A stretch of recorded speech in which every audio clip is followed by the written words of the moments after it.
जंगल में रह जयाम आदिवासी जंगल रखवाला रे।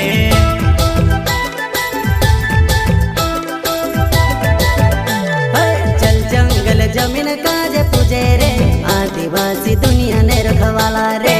बाप देव खतरी काज पूजे रे आदिवासी सबसे निराला रे।